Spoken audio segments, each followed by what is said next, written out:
climb to space until about 7 minutes into the flight, when we began a planned vent of excess liquid oxygen propellant. To simulate the mass of a payload and get future-focused data, the ship was loaded with extra propellant that we needed to get rid of or vent before re-entry.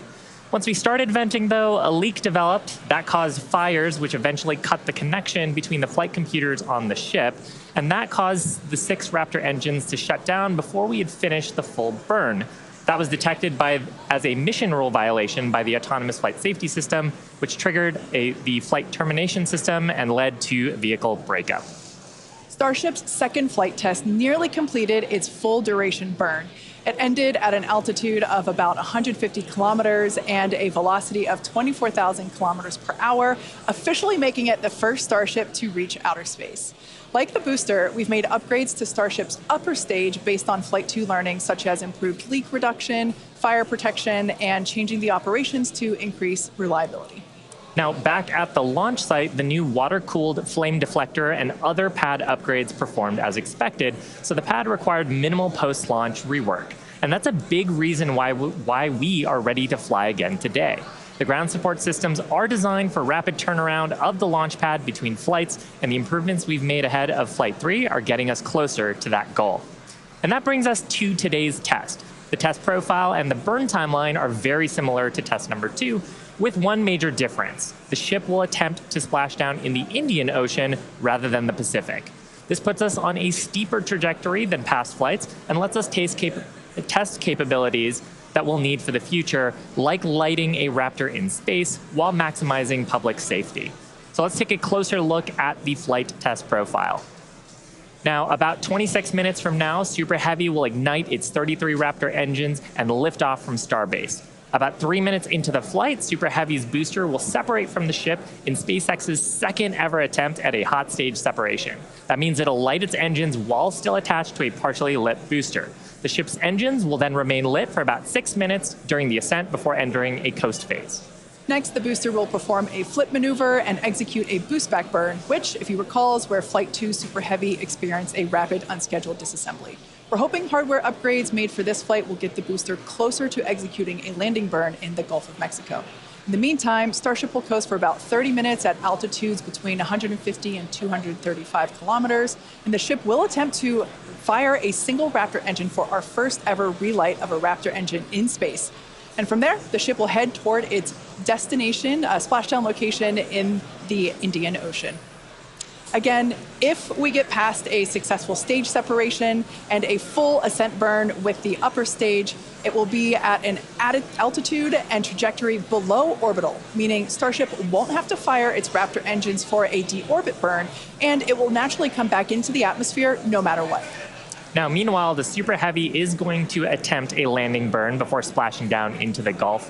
And while we are going to practice a landing, we aren't planning to recover any of the hardware from Super Heavy or the ship on this flight.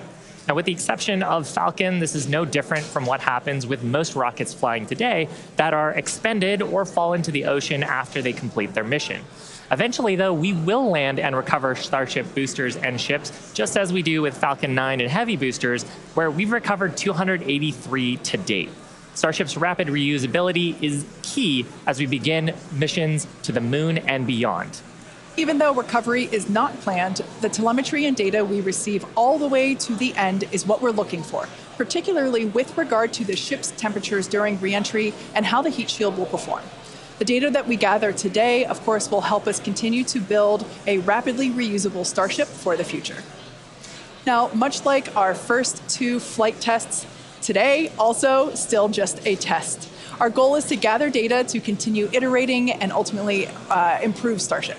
That's exactly right. The primary goal for Flight 1 was to clear the pad, and we did that and got a lot of great data that helped us improve the vehicle and the pad infrastructure that you see today. The primary goal of Flight 2 was to get all the way to stage separation, which we did, and even got a little extra. For Flight 3, we've added some ambitious tests highlighted by an attempt to transfer several tons of propellant between the tanks inside Starship itself, as well as the first ever relight of a Raptor engine in space and the opening and closing of Starship's payload door. When Starship takes astronauts to the lunar surface as part of NASA's Artemis program, it will be refilled in space by a Starship tanker spacecraft before boosting itself into a lunar orbit, like you see here. Transferring a large amount of cryogenic liquid in space has never been done by anyone, ever. So we'll be looking to get data on some of the fundamental physics in play here, like managing pressures, temperatures, propellant settling, all as we prepare for eventual ship-to-ship transfers. The ability to refill starships once in orbit will be critical for landing on the moon and is a key technology for enabling deep space exploration and ultimately flights to Mars. Now, we're also attempting the first ever relight of a Raptor engine in space, and we'll need that capability for future in-space maneuvers and deorbit burns. It's important to note that what we'll attempt today is not a burn required for Starship to re-enter on today's test. We are intentionally flying this new steeper trajectory so we can test things like engine relights without substantially changing where we expect to splash down. And if Starship manages to make it all the way to re-entry, we will collect valuable data on the vehicle as it flies through the Earth's atmosphere at hypersonic speeds, or more than 5 times the speed of sound. We expect it'll look something like this animation on your screen with the heat shield tiles facing down. We'll use the Earth's atmosphere to brake the vehicle and then get us into a controllable regime as we go towards splashdown. Now, we did validate Starship's ability to fly and land at subsonic speeds during our suborbital flights several years ago, and gathering data on the aspects like heating and vehicle control while we're traveling way faster will become critical to eventually bringing Starships back from space for rapid reuse. We'll also attempt to open and close Starship's payload door for the very first time, a capability that we'll need when Starship starts flying our next generation Starlink satellites. And there you can see an animation of what that will look like as the satellites are deployed one by one through a slot near the top of the spacecraft. So at this point in time, we are approaching T-minus 21 minutes until liftoff. Let's check in with Dan for a countdown update. Hey, thanks, Kate. Hey, everybody. I'm Dan Hewitt. Good morning. Welcome to Starbase. I'm coming to you from the Raptor's Nest, where I'm here with some of our flight controllers, also our Pad Red team. We're just behind the Mega Bay. Those are super heavy boosters right behind me, getting ready for the next 4 flights after this one. So we're looking to launch a lot this year.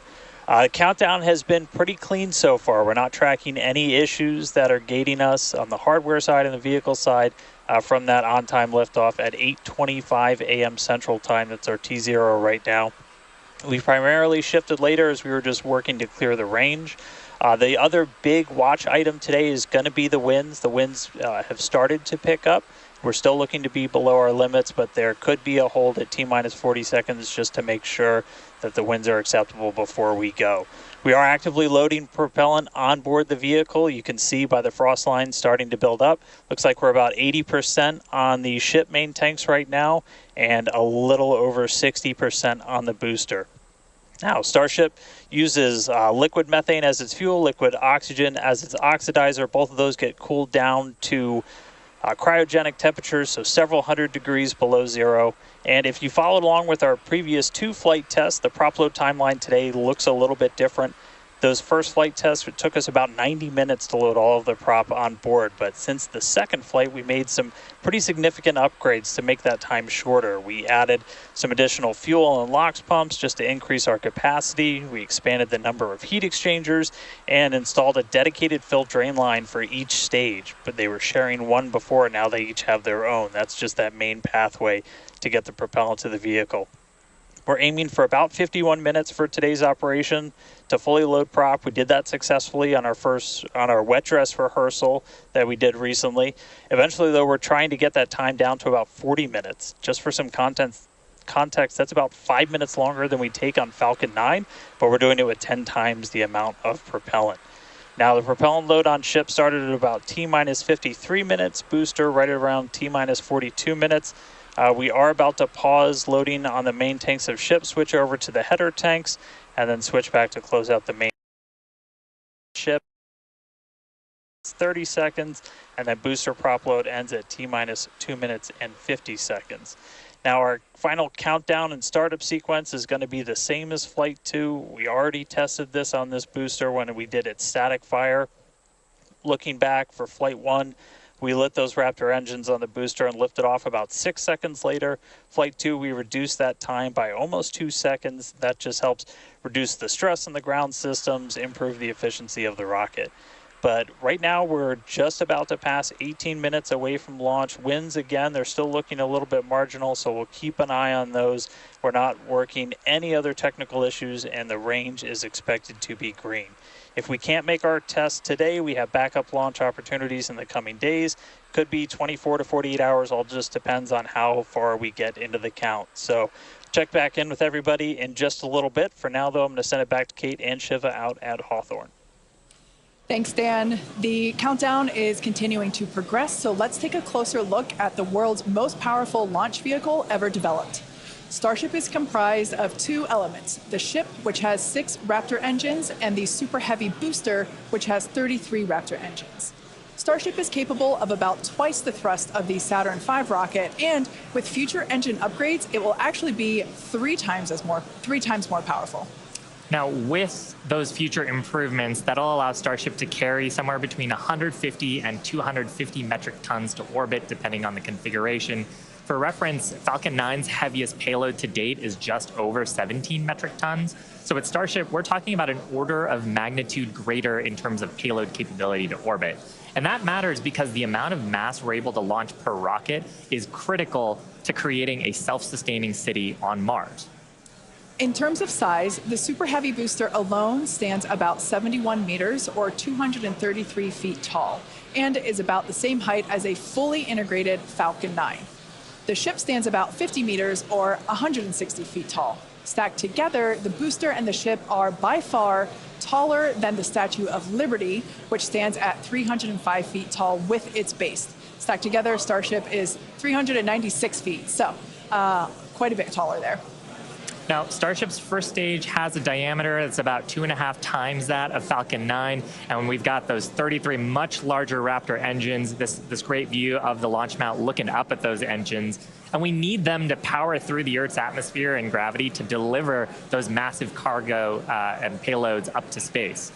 Moving up the rocket, Starship is designed for vertical takeoff and landing on any hard surface, and that's as opposed to taking off and landing on a runway as aircraft do.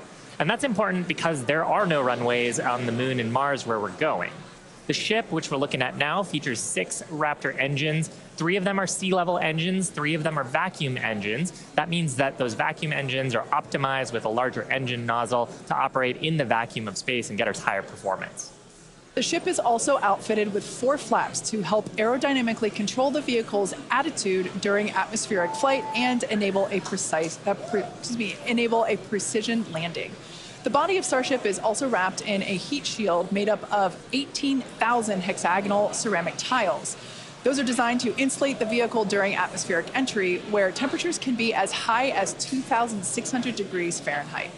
One of our test objectives today is to verify how Starship systems and thermal protection system tiles perform during reentry. And in between the first and second stages is our hot stage, which is critical for our newest separation technique, which we saw in action during flight test 2. Yeah, that was a pretty exciting first for our team. Hot staging had never been done before as part of a reusable space transportation system, let alone on a vehicle with the size and power of Starship.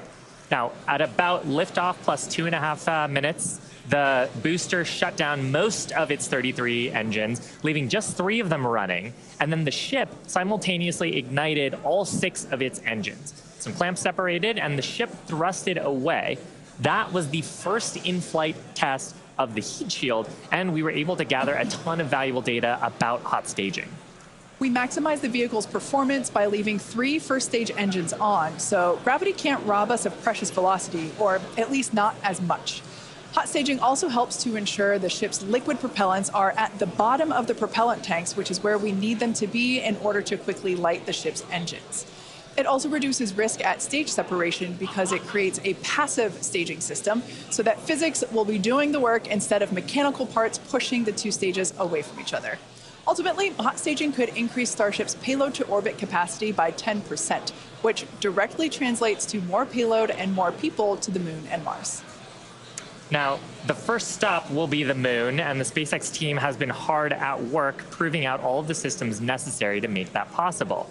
Critical systems for propulsion, life support, and even the elevator that you see here, which will take crew and cargo from the Starship hatches down to the lunar surface, are currently in development. And the data that we gather from each test flight helps inform their design.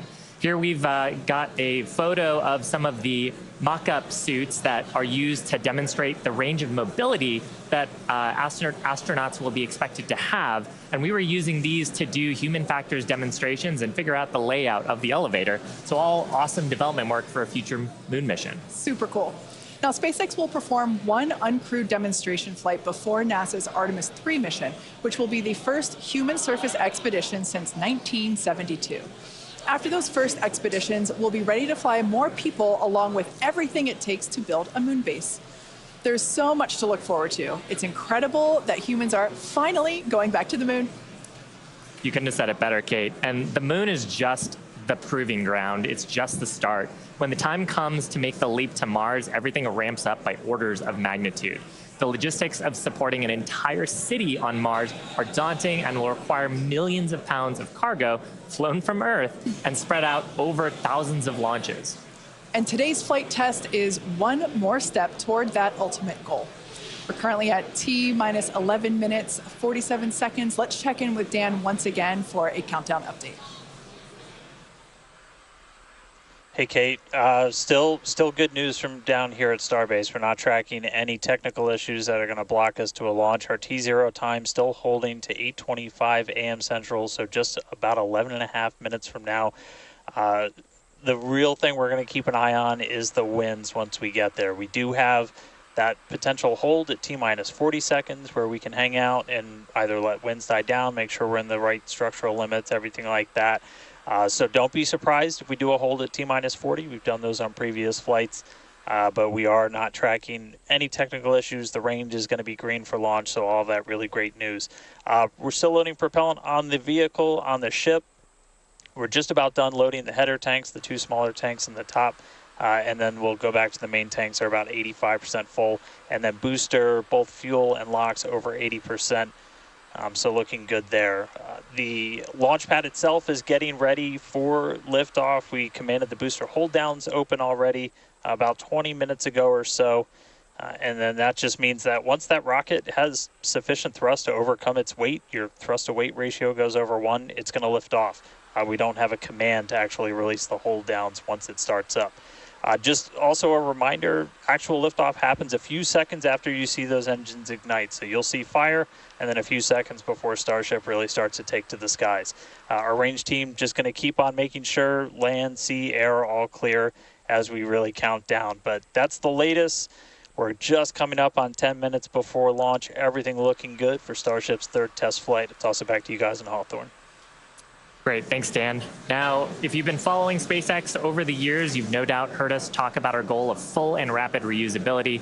Nearly all of the Falcon boosters flown last year and this year have been reused, or as we like to say, flight proven. We've landed Falcon 9 and Falcon Heavy boosters 283 times since first doing so in 2015. And with Starship, our mission is to take reusability even further by reflying both stages with little downtime between flights. And we plan to fly as often as possible.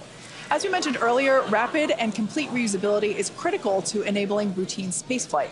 The team at Starbase has been hard at work developing and manufacturing the hardware that will ultimately take humans back and forth to the moon and Mars. Now, even though we are not recovering Starship today, test flights like these provide the critical data that we need through every phase of flight. And that data informs future missions and gets us to that future where Starships are being recovered and rapidly reflown. Our teams are also working on the ground systems that will support rapid reusability. When we start recovering Starship boosters, we'll want them to return to the launch site for a quicker turnaround, as you can see here depicted in this animation on your screen. This is when the tower reveals its dual purpose. After launch, the arms or the chopsticks on the tower will help guide the booster into position to ensure a soft landing. Now, if you're thinking that this sounds hard or even impossible to do, well, That's the inspiration for naming them chopsticks. Some of you might recall a little film called The Karate Kid, where Mr. Miyagi famously taught the main character, Daniel, that if he could catch a fly with chopsticks, he could accomplish anything. Now, today we do have 4 ships and 4 Super Heavy boosters built, with more coming off the production line as our Star Factory continues to grow. These vehicles are slated for future flight tests just like today's, and in fact, just this week we static fired our next ship that's planning to fly and expect to test the booster as soon as the launch mount is free from today's flight test. Now, as a reminder, today is still just a test. While we really hope to get our splashdown location in the Indian Ocean, but any data received will help us improve. It's the third of many future flight tests for Starship before it becomes fully operational. And that's the goal of flight tests. They teach us about the limits of our design and improve our understanding of the vehicle, and ultimately help us make Starship more reliable and rapidly reusable. So whatever the outcome and however far we get, we can promise excitement. And things look like they are moving fast at Starbase, and that's exactly how we like it. Yeah, Rapid exactly. Iteration is a key of SpaceX. Yeah, we've done it with all of our major innovative advancements, including Falcon, Dragon, and Starlink. We believe that if you're not failing, you're not learning and improving the design. Yeah, many of the innovations that we've developed have come from our failures, and they teach us how to avoid the perils of spaceflight. It's a tough business. But all of this testing, all of the iterative design allows us to make the design better and better to do some of the great accomplishments with reflight that we've had so far. Exactly. One of the examples that we love to talk about is the Dragon capsule, like the one located behind Shiva and I here on the mezzanine. Originally, it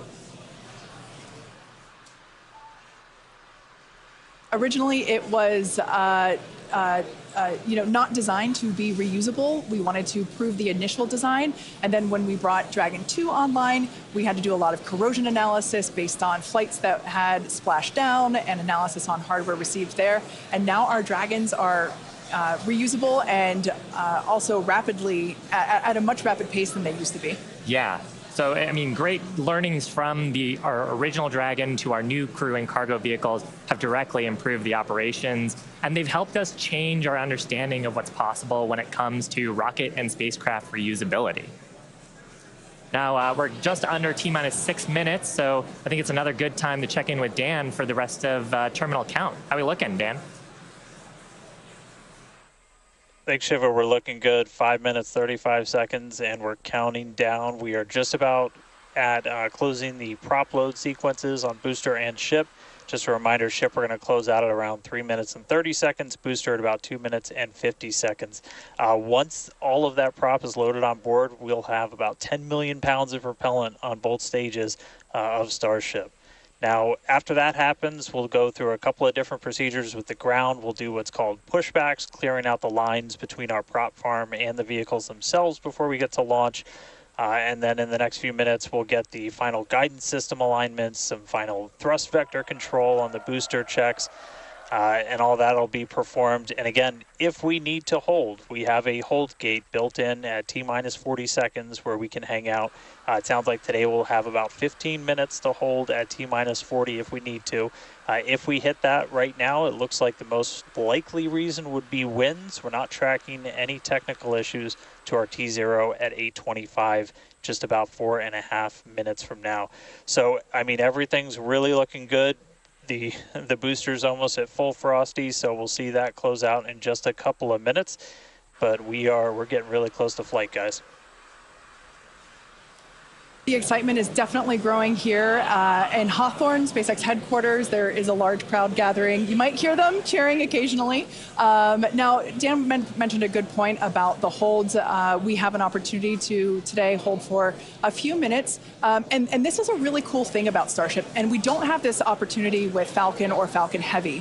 Up until the T-minus 40 second point, Aborts are just holds. So anything that would trigger an abort prior to T-minus 40 seconds becomes a hold. So that's a really cool feature to allow the team to wait for final checkouts or assess prop levels, engines, avionics, vehicle pressurization. It's really helpful to ensure a liftoff. Yeah, and that's something that is very different from Falcon. I'm sure people have watched our launches, and then we get right down past prop load and then have to scrub because of weather or scrub because of an issue on the vehicle. And we don't have the same constraints on our propellant and our system with Starship, which gives us more availability in the window. And sometimes that's all you need. Sometimes the winds dip just enough where you can launch the rocket safely. And otherwise, if you didn't have that ability to hold a few minutes, you might miss that window and then have to recycle to another day. Yeah, exactly, which is kind of like today. Like we mentioned earlier, winds are the thing that we are watching, so good news there. So we are still continuing to progress. We're looking at liftoff in just under almost 2.5 minutes from now. Super exciting. Like we said before, there's nothing more exciting than watching a test flight for a developmental program, and that's where we're at today. And like we talked about, we have some really ambitious goals for today's test. But really, the point of today's test is to try to get as much data as we can so we can inform the next iteration of the design of Starship, work those things into flight test number 4 and new objectives there that'll eventually get us to that glorious, rapid, reusable future that we so badly want. Yeah, for flight 1, we wanted to clear the pad, and we did. For flight 2, we wanted to get through hot staging separation, and we did. So today, we want to get even further than that and collect as much data as we possibly can. So with all that being said, we're going to check back in with Dan to take us through the final 2 minutes of terminal count.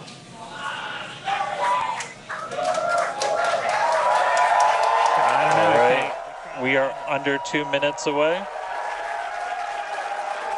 We have closed out the prop load on the booster and on the ship.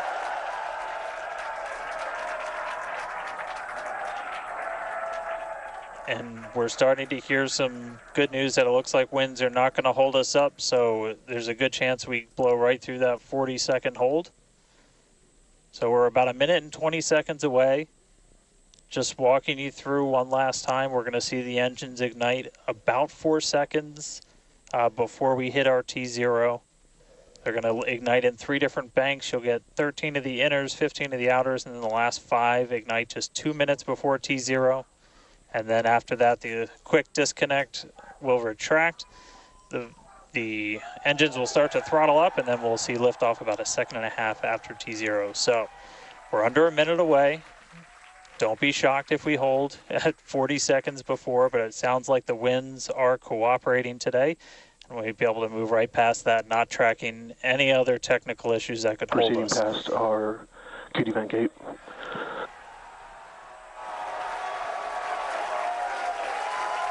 Through the QD vent gate past the 40-second hold. Go for launch. Flight Director Ty Huntington telling the team we are go for launch. So 20 seconds to go. Let's listen in. T-minus 10, 9, 8, 7, 6, 5, 4, 3, 2, 1.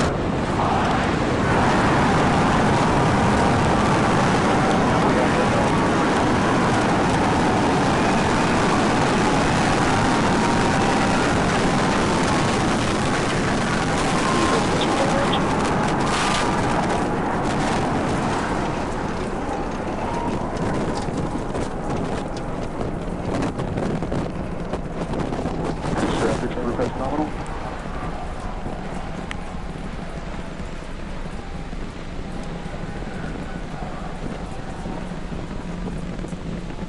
30 seconds into flight, we are feeling the rumble. We are seeing 33 out of 33 Raptor engines ignited on the Super Heavy booster.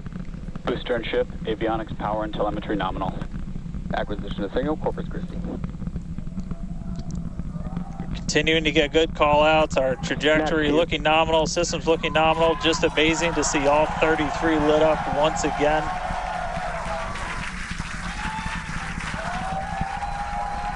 At this point, we've already passed through max Q, that maximum dynamic pressure, and passing supersonic, so we're now moving faster than the speed of sound, getting those onboard views from the ship cameras.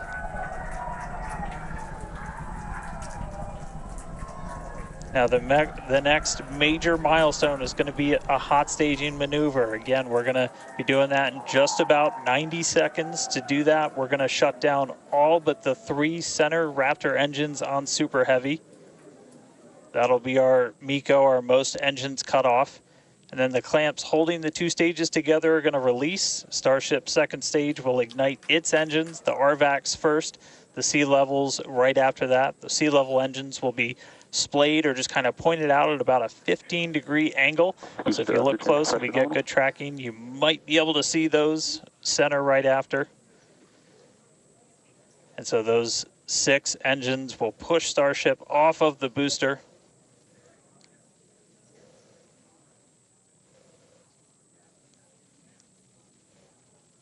All right, counting down now. We're going to be coming up right at around the 3-minute mark on that hot staging maneuver. Again, we'll see the booster engines start to shut down. You'll see all but 3 lights go out in the middle. And then we'll see the engines ignite on ship, pushing it away. And that will start carrying the ship into space. Booster will start to do its flip and then move into the Boostback burn, setting it up for eventual splashdown in the Gulf of Mexico. Stage separation.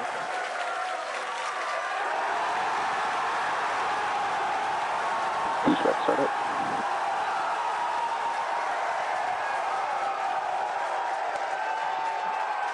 Hot staging confirmed. Boosters now making its way back, seeing 6 engines ignited on ship. Kate, we got a Starship on its way to space and a booster on the way back to the Gulf. Oh man, I need a moment to pick my jaw up from the floor because these views are just stunning. These are live views from Starship. First stage is currently performing the ship avionics, power and telemetry nominal. Good there, news informing us that the second stage or the ship, everything looking good, nominal there. First stage is currently performing the Boostback burn, expecting that to last about 1 minute. That Boostback burn, that Boostback burn propels the booster back towards the coast, taking it to a landing in the waters of the Gulf of Mexico. We're only using the Super Heavy boosters 13 center engines from here on out. As whenever they relight, you'll be able to see that in the left bottom corner. Those are the ones that can gimbal. In other words, they move and change direction in order to change the thrust to steer the first stage back to Earth.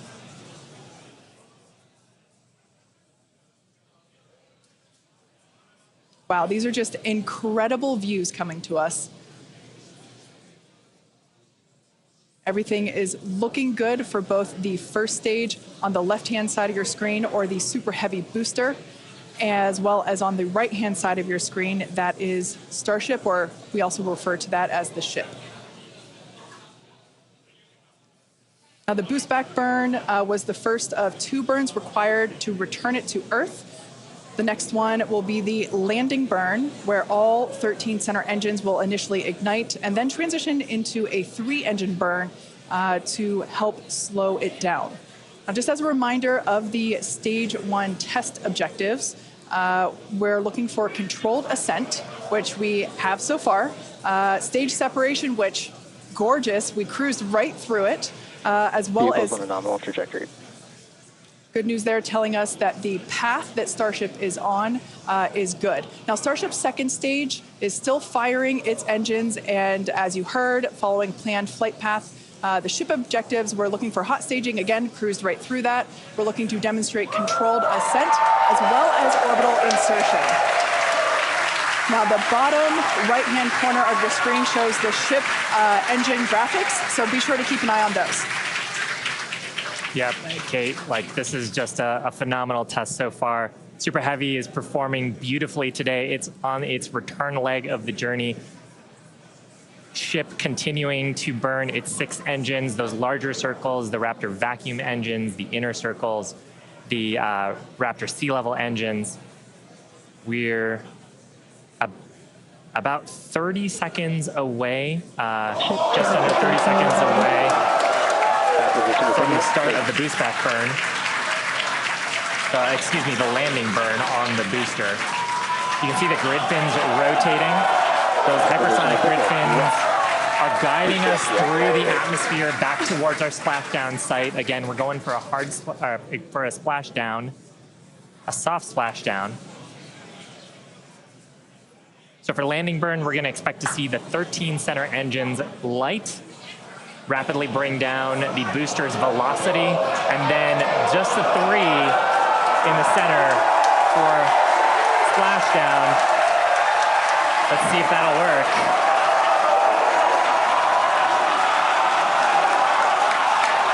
We're getting a few engines.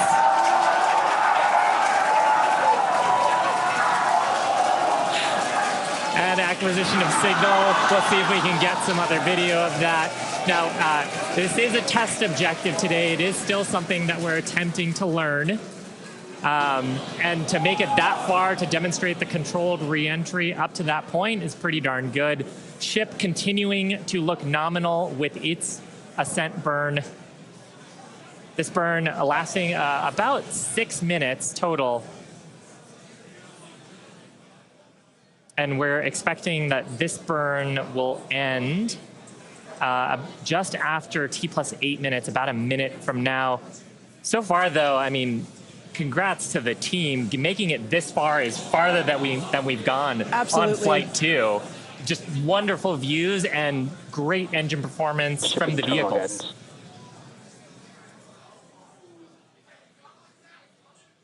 So far, we've hit controlled ascent. We're in the middle of that right now. We demonstrated the hot staging. Kate, as you said, cruised through that. We demonstrated controlled entry of the booster.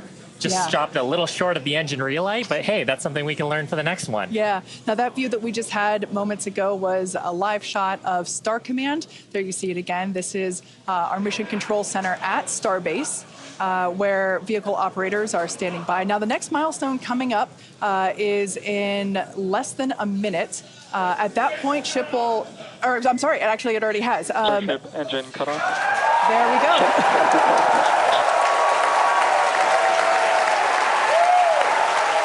As you heard there by the call out and from the crowd behind us. Starship normal orbit insertion. Starship's 6 Raptor engines have successfully shut down. We heard a call out for nominal orbital insertion, which is incredible. Look at these views, Dan.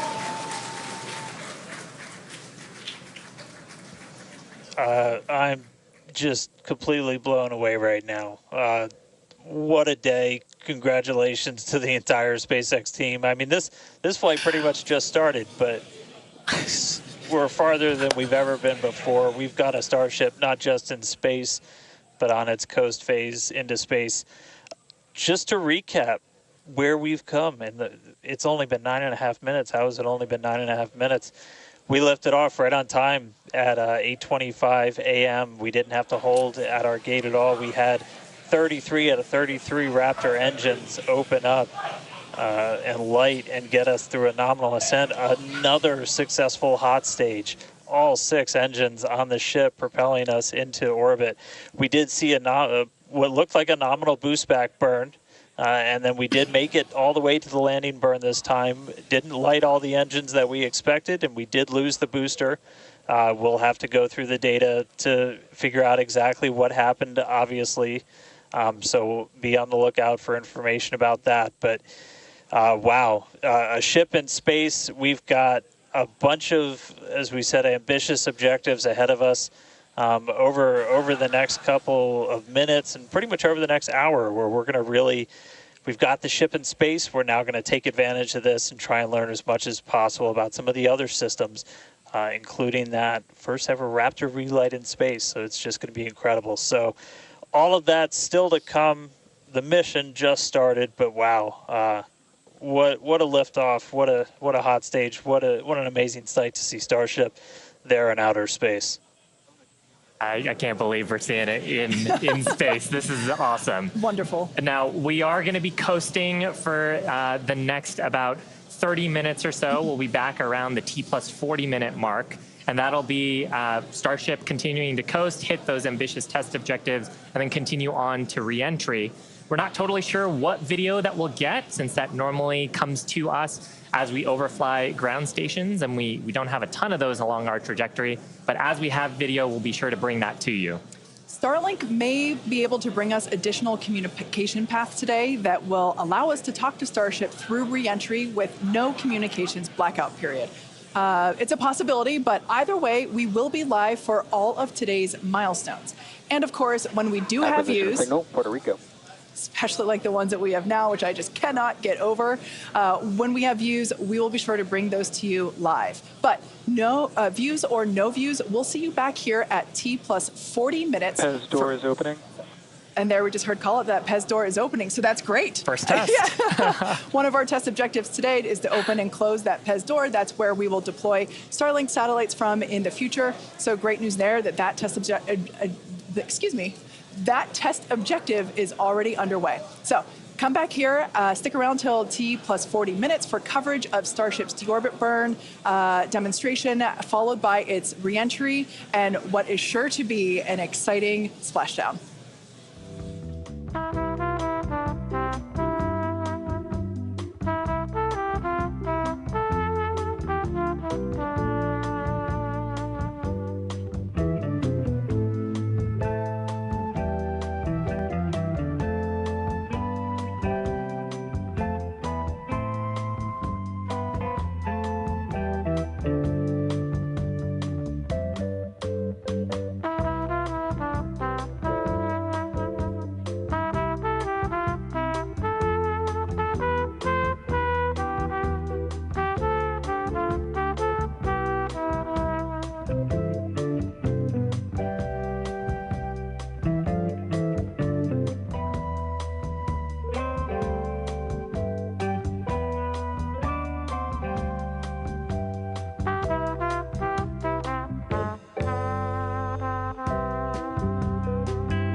Expected loss of signal, Cape Canaveral.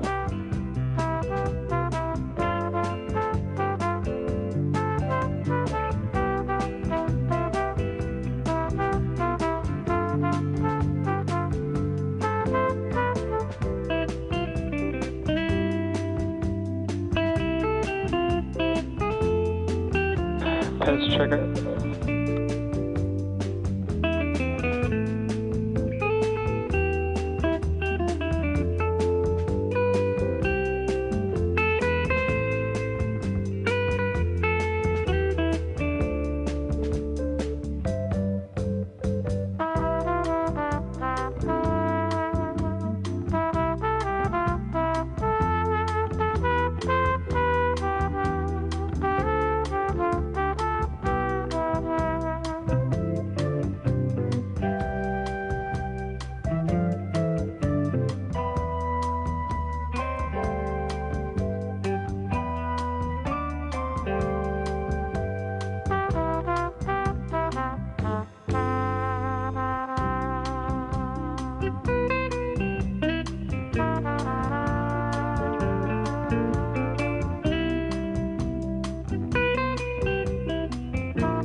Expected loss of signal, Puerto Rico.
Acquisition of signal, DIRECTO.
Starship's flight computer is in propellant transfer demo.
Starship flight computer is in the propellant transfer complete state.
Pez checkout's complete. Door is closing.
control has started.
Acquisition of signal, Artemis dock.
Welcome back to live coverage of our third Starship flight test, which lifted off from Starbase, Texas at 8:25 a.m. Central Time. Our main objective today was to get through all of our Ascent burns and collect as much data as possible, including a potential Starship entry. And we just came out of a coast phase and were treated to a number of HD views thanks to Starlink, including the PEZ door open-close test. So that was one of our test objectives today that we met. So that's awesome. It has been such a great day. It has been a phenomenal test day. Just to see Booster lifting a Starship to Ascent, ship completing its ascent. Just a wonderful day. Kind of to recap the objectives a little bit. Booster completed its ascent, ignited its 33 Raptor engines. We demonstrated a successful hot staging for the second time. Booster completed the Boostback burn, didn't quite accomplish the landing burn, and then had a hard splashdown in the Gulf. Meanwhile, ship completely successful after the hot staging. We had a good 6-engine burn of the Raptor vacuum engines and sea level engines. And then we've commanded a number of demonstrations, including the Starlink satellite deploy demo, so the payload door, as well as a prop transfer demonstration. We do still need to do some data review on those, so as we get that data back, we'll be sure to update you on social for how those tests went. We are coming up on our next major milestones, which is an in-space relight of our Raptor engine for the first time, followed by re-entry and then landing in the Indian Ocean. Incredible. Yeah, that's right, guys. We should be just about 40 seconds away, 40 or 50 seconds away if we do this relight demo. Do want to stress this is not a deorbit burn. In fact, it's actually going to function a little bit opposite of a deorbit burn. We're going to be raising our perigee with this burn for the lowest point of our orbit. This is just to demonstrate that we can relight a Raptor engine on ship while it's gone through a coast, while it's in outer space, while it's in microgravity, all of the different complexities that come with lighting this engine again after it's already done an ascent burn, but you're now coasting through space. This is going to be really important anytime we want to do in-space maneuvers in the future, like eventual deorbit burns, any of our translunar injections that'll have Raptor engines firing back up. We may not do it. There is all of the guidance is loaded into Starship's computer itself, so if it doesn't see the values that it needs to, we could just skip the burn. So we are waiting to find out if that's going to happen or not. If it doesn't, as we said in the beginning, we're on a pretty steep trajectory that we are coming home no matter what, regardless of doing a burn. This was done just so we can really, we're in a trajectory that's really not super susceptible to delta V changes in velocity. If we were to do a burn, we've got a pretty concise footprint in the Indian Ocean that we're going to be targeting for splashdown today. It does sound like we are skipping past the on-orbit relight demo this time. Again, we'll confirm all of this through our post-flight data review, but it did sound like we did pass through that burn. So now that's going to start setting us up for re-entry. Yeah, that's exactly right. So coming up next around T plus 49 minutes is Starship re-entry. Now, this is typically a portion of flight where we don't have communications with spacecraft because they're re-entering the Earth's atmosphere at or around orbital velocity, about 8 kilometers per second or roughly 5 miles per second. Super fast. Now, at those speeds, the spacecraft's interaction with the atmosphere results in friction and creates a plasma field around the vehicle. That blanket of plasma distorts communication frequencies, so we're basically left with a brief communications blackout. Now, we might get some telemetry back through a connection to the tracking and data relay satellite system, also known as TDRS. But if the plasma doesn't entirely block it, that connection will be at a very slow data rate and definitely too slow for any video. But that's why Starship and Starlink are a great partnership. Starship is so big that it will leave a wake or a hole in the plasma field as it flies through an atmosphere. You can think of a wake kind of like when you see a boat going through the ocean. It sort of leaves a trail behind it.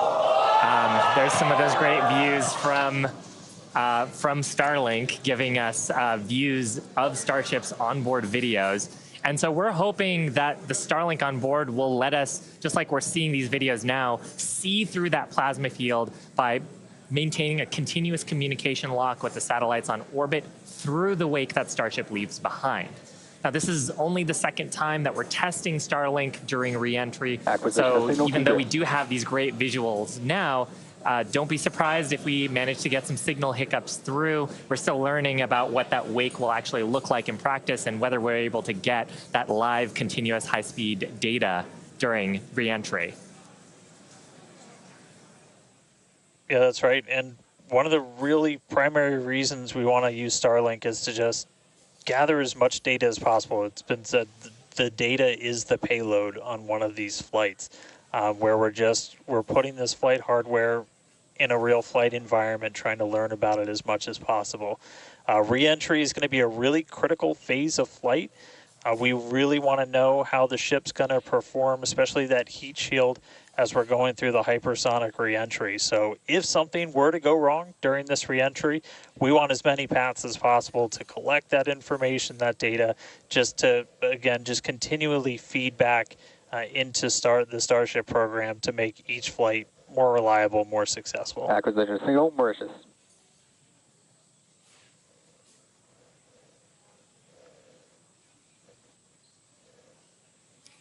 Now, if Starship manages to make it all the way through re-entry, we'll collect valuable data on Starship flying through the Earth's atmosphere at hypersonic speeds, meaning more than 5, or at this point, will be more than 5 times the speed of sound.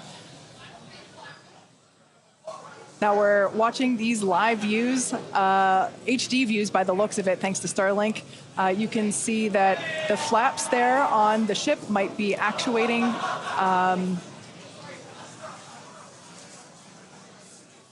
Certainly some incredible visions of planet Earth behind Starship.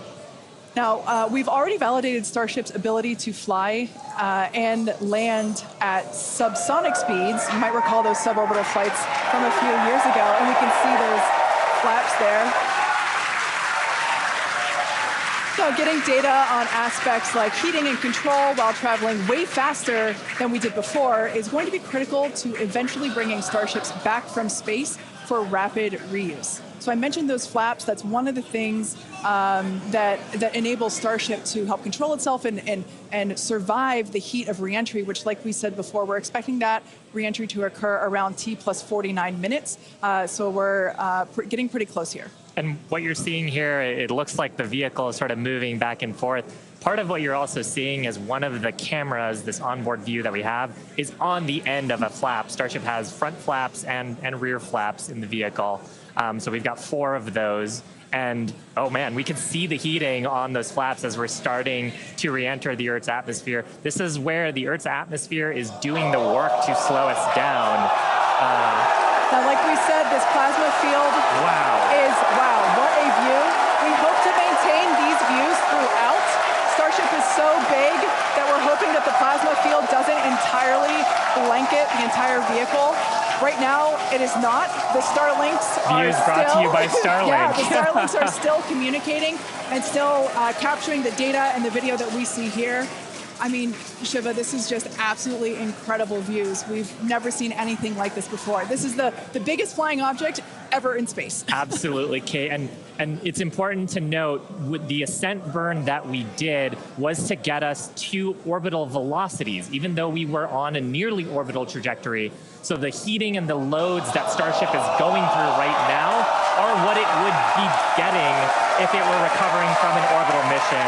And just the fact that we have views through entry, this is incredible. Yeah. Again, this is the furthest and fastest that Starship has ever flown. And you can definitely tell by the crowd here in Hawthorne. The heat shield tiles doing their work. We talked about it earlier.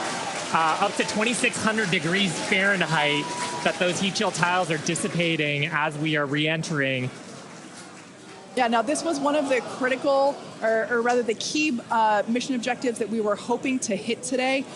We have never, like I said before, this is the fastest and furthest that Starship has ever flown. So this is the first time that we're getting to collect this re-entry data and understand how these 18,000 hexagonal heat shield tiles are working together to protect the belly of Starship as it re-enters the Earth's atmosphere. Once again, the atmosphere is doing us a big favor here by... 80 kilometers altitude. The atmosphere is actually doing us a huge favor here by acting as a braking system for Starship as it re-enters the atmosphere. And that's part of the reason why the flaps are so important. We're using the body of Starship and the drag from the atmosphere to slow us down from orbital speed, but you want the vehicle to remain stable. You want those heat shield tiles pointed down so they can absorb the heat of the Earth's atmosphere. And so that's the purpose that they are serving during the hypersonic phase and then again during the subsonic phase. Absolutely. So like we said, these views are being provided by a couple Starlink terminals that are positioned on Starship itself. As that plasma builds, we're hoping that we can bring these views back to you, but you can see the telemetry there on the right-hand side of your screen.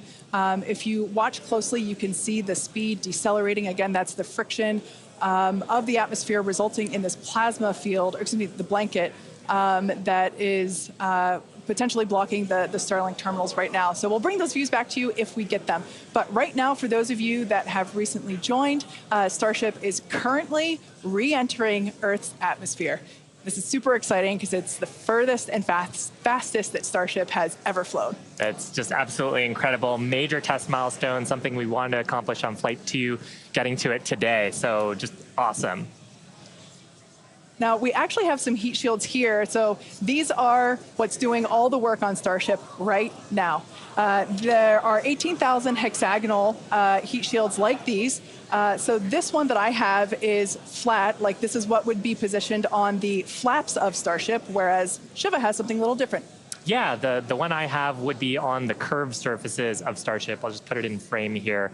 So we've got these attached at various points around the vehicle. Like you said, Kate, 18,000 of these tiles around, and they're doing the work to make sure that the structure of the vehicle doesn't carry all that thermal load, so we can recover the vehicles eventually and get to rapid reuse on them. They're really lightweight. They sound a little different than I would have expected them to, but they are ceramic. And these are what's helping Starship survive through this period of entry. We're not sure how far we're going to make it. Again, this is the furthest that we've gotten in our test flight, but the further we fly, the more data that we can get, and that's ultimately the measure of success here, which, I mean, I think today has been a huge success given where we've gone and how much further we've gotten with both the booster and Starship itself. And one of the beautiful things about Starlink on board the vehicle, we were getting that high-speed video. High-speed video is a very high data rate, and usually video comes after you get your telemetry. So hopefully we were able to get some wonderful data throughout the entry period, which is normally something we have to wait for until after splashdown when we get that data off the data recorders. Yeah. Now, you mentioned before the flaps. Again, that the flaps are protected by the flat heat shields like I have. There are 4 of those positioned on Starship, 2 at the forward end or the top end, and 2 at the bottom or aft end. And they operate independently to aerodynamically control the vehicle's attitude or positioning during atmospheric flight and enable precise landing at the intended location. So today we are intending to splash down in the Indian Ocean, and we're hoping that we can make it that far, but regardless, it is an exciting end to what has been an exciting day. Absolutely. And I mean, we've had some tests in the past. We had suborbital campaigns where we have tested out the aerodynamic flaps at subsonic speeds. So that's below the speed of sound. At hypersonic speeds, well, supersonic speeds first, so faster than the speed of sound, and then hypersonic speeds. So that's more than 5 times the speed of sound. The equations of motion change, how the vehicle responds changes. So going through that control phase where we're going from faster than the speed of sound to below the speed of sound was one of the objectives today. Yeah. And that's actually a great point, because we are expecting that entry subsonic period to occur around T plus 1 hour and 3.5 minutes. So we're not there yet. We're about 10 minutes away from that point. So again, that is when Starship would be traveling slower than the speed of sound, thanks to the atmospheric braking system. And so right now we're still waiting to see if we're going to get data back from this ship. We might be in a bit of a blackout period right now. So still waiting to hear the status on it. But yeah, we got to the actual entry portion of today. We started into peak heating, which was just a really big milestone. Starship is pretty unique in the way that it re-enters, especially for something reusable. The closest parallel has been the space shuttle. When we're comparing Starship to like when we bring a Falcon 9 booster back, we're talking about 20 times the energy given the velocity that we're moving at, and all of that energy just gets converted into heat, and then we need to use those tiles to just help dissipate that heat. They're not ablative like you would see on something like Dragon, which uses an ablative in the capsule shape. So they are these tiles that are made to be reusable. So any data we're getting on the actual temperatures it was seeing during heating, all of that is just really hugely valuable. Where Starship is really unique is, and Kate and Shiva have talked about it a couple of times, is once we're through this kind of hypersonic section and we get down to the subsonic. And that's where we really learned a lot and proved that Starship's really just its basic shape could work. And we did that during the suborbital campaign. Again, if you compare it to the shuttle, which entered, it had the wings. It had a similar heat shield system, but it had wings, and then was almost flown like a glider once it re-entered and was down to those subsonic speeds. With Starship, we're not doing that. We're just coming straight down. We'll hit terminal velocity, which with Starship is around 200 miles an hour, and then we use a flip maneuver to ignite those engines, do a landing burn, and then touch down on the ground. So you don't need a runway. We're doing that, again, designed because when we go to the moon, when we go to Mars, there's not going to be a runway there for us, and so that propulsive landing is going to be really important. This is an animation of pretty much what we were just watching on actual Starship video, which is pretty incredible. But we go through peak heating. One of the benefits of today's trajectory, actually, we got closer to what the heating profile will be on just a normal mission when you compare it to our previous flights, which were headed out to Hawaii.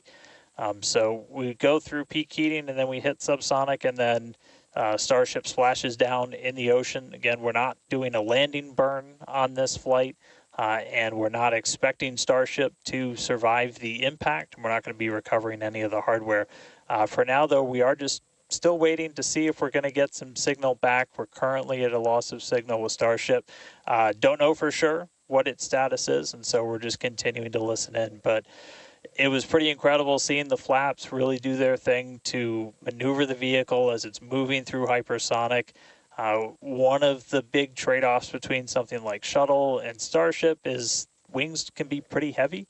And so if we can really demonstrate that Starship's controllable through that hypersonic regime when you're coming through the atmosphere, 25 times the speed of sound, you can save a whole lot of weight by not having really big wings. So super valuable to get this data, super valuable to Dan, then figure out what we're going to do on our next test flights. Dan, you'd brought up a really interesting point, too, that for on shuttle, you are gliding in, going back to a runway. On Starship, because we're landing vertically, we are basically coming down, and then we've seen this during the suborbital campaign. We're not going to see it today, but during the suborbital campaign, we did the flip maneuver and then light our engines for a landing burn. And that's also really important for some of our other terrestrial destinations, that we don't have as much of an atmosphere on Mars. There is pretty much no atmosphere. There's some great views from our previous test campaigns of a landing burn and upright landing.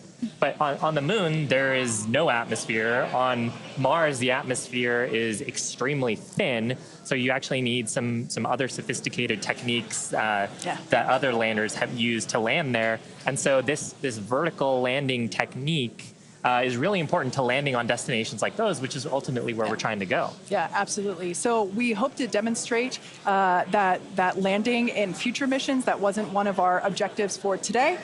We wanted the ship to focus on opening and closing, the first demonstration of opening and closing the PEZ door, which is where we will deploy Starlink satellites from in the future, as well as gathering data on how the heat shield tiles performed during the entry period. And so far, all of that has gone really well. So overall, it's been pretty great, and it's great to see how those initial tests that we performed a couple years ago for those high altitude tests allow us to see what those will look like in the future. But this piece that we're doing today of, okay, if we are coming back from orbital velocity and we're going through that entry period, that is the missing piece, right? We already figured out how to land once the ship gets to a certain velocity or altitude, and it's really this piece that we were trying to figure out today. How do we get Starship to survive orbital velocity atmospheric entry? And we hope to find out soon. Yeah, I mean, we talked about rapid iteration and how we do design. Part of our philosophy is testing early and often and trying to test in a way that is as flight-like as possible. But there's only so much you can do in a chamber where you're trying to simulate the atmosphere in a laboratory. So there's nothing quite like when the heat shield tile hits the atmosphere in flight to gather that wonderful data and prove out some of the analyses and probably teach us a bunch of things that we didn't quite get right. For sure. And obviously, for those of you that have been watching along with us, those were incredible views to see of that entry period where we saw the heat generating because of friction as the belly of Starship was making contact with the Earth's atmosphere, and that resulted in some plasma. So as Dan said before, we believe that we're in a bit of a blackout period at the moment. We are expecting the vehicle, if it's still alive, we would be expecting the vehicle to be approaching subsonic or slower than the speed of sound speeds in 3.5 minutes from now. So if it's still up there in one piece, it still has a way to go. We're not there just yet. But we saw that plasma field building up around the exterior, which can blanket the entire vehicle, as it does with all of our Dragon missions, and we're at a loss for telemetry at that point in time. Yeah. So Dan's seen a lot of those with Dragon missions that he's supported. Yeah, absolutely. And we are hearing through some of the telemetry that we did. It did look like we lost Starlink and our TDRS data flow at the exact same time. Now, if both of those signals are cutting out at the exact same time, that could mean we lost the ship. It has been several minutes since we've gotten any data from Starship.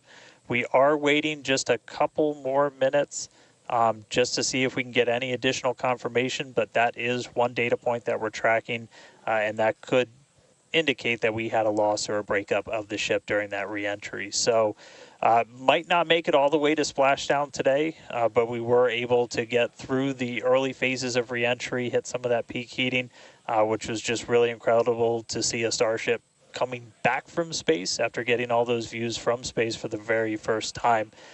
So we'll just keep on listening in on the loops here, see if we hear anything over the next couple of minutes, and that might bring a close to a pretty successful day so far.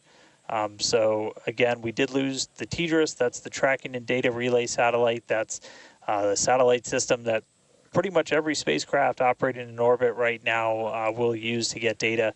We were able to get some signal through that, and then we were also getting data back through Starlink.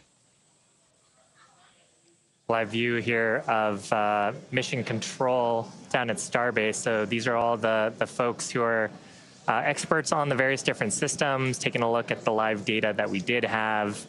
Probably in mission mode still, Yeah, but absolutely. it would be so tough to stay focused with what an exciting day we've had today. Yeah, to quote Monty Python, I'm not dead yet. We don't know, as Dan said. We did lose connection with TDRS, which is the tracking and data relay satellite system, and Starlink at the same time. So it is a realistic possibility that we lost Starship, which honestly was always on the table. We didn't know how far it was going to get. The further we could fly and the more data we could collect was always the biggest win. And so regardless of, if we did lose the vehicle and we are not able to, make it all the way to our intended splashdown, note that we weren't intending to recover this vehicle, either vehicle, the Super Heavy booster nor the Starship. We weren't intending to recover either of them. They were both going to basically hit at terminal velocity and break up upon contact with the surface of the ocean. So we're standing by to hear whether or not we are going to be able to get telemetry readings back, but we are possibly anticipating news that we lost Starship due to basically a double blackout from TDRS and Starship data at the same time. But this is, it's worth mentioning, this is the first time that we have come back at these speeds Absolutely. in any of the test flights that we've done so far with Starship. So we are trying to prove out that the heat shield works as intended, that the controllability at those hypersonic speeds works as intended. So if we were able to get back any data on that, that means the next version, what happens on flight 4, 5, 6, is going to be better. We must be able to get some because we saw incredibly gorgeous high definition views of that entry period whenever it was initially starting. So we must have gotten some data today there. has been otherwise a phenomenal day. Incredible. Liftoff on time, full ignition of all of the boosters, engines, successful hot staging, and then ship took it from there. Yeah, absolutely. We were able to see the ship actually make it further as well as the booster. We were hoping that the booster would perform a soft water landing, but we lost it during just before it was able to ignite the landing burn. But the ship continued on.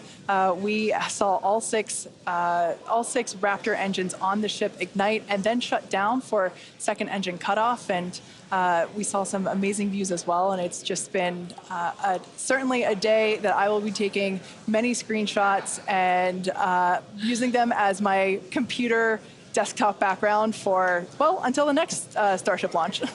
When we get even better views, I'm sure. Exactly. And we also hit a number of our other ambitious test objectives. We had a chance to at least initiate the commands for a propellant transfer demo within the vehicle. This is something that Starship's going to have to do in the future, and these sort of transfers haven't been done at this scale before, so that's a first as well. We also were able to demonstrate that the payload door functions. And we got to see that, Yeah, and so those commands were sent. Again, data review to come and make sure that everything performed as expected, but that's going to be critical to deploying payloads in the future once Starship becomes operational. So a number of test objectives hit, much more accomplished than Flight 2, and making steady progress towards a fully, rapidly reusable, reliable Starship. Absolutely.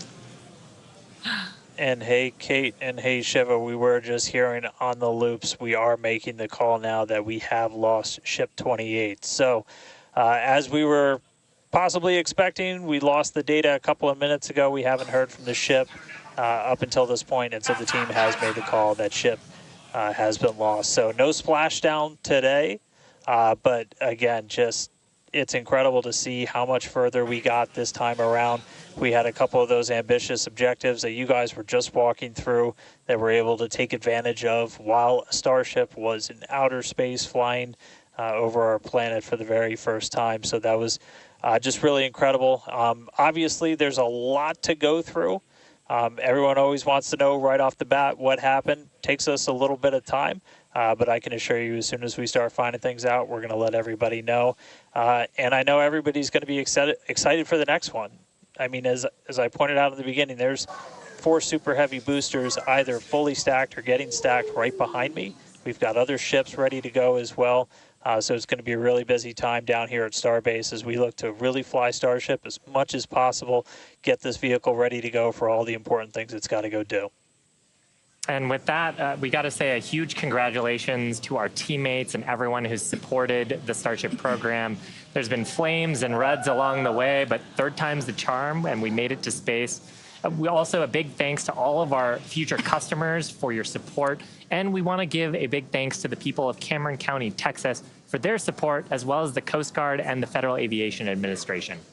Be sure to follow the SpaceX account on X for more updates from today's test flight and future Starship tests. But before we go, we want to wish SpaceX a very happy birthday. The company was founded on this day in 2002 when it basically consisted of this small team, a carpet and a mariachi band. I don't know about you, but we're feeling 22. Also, it's Pi Day.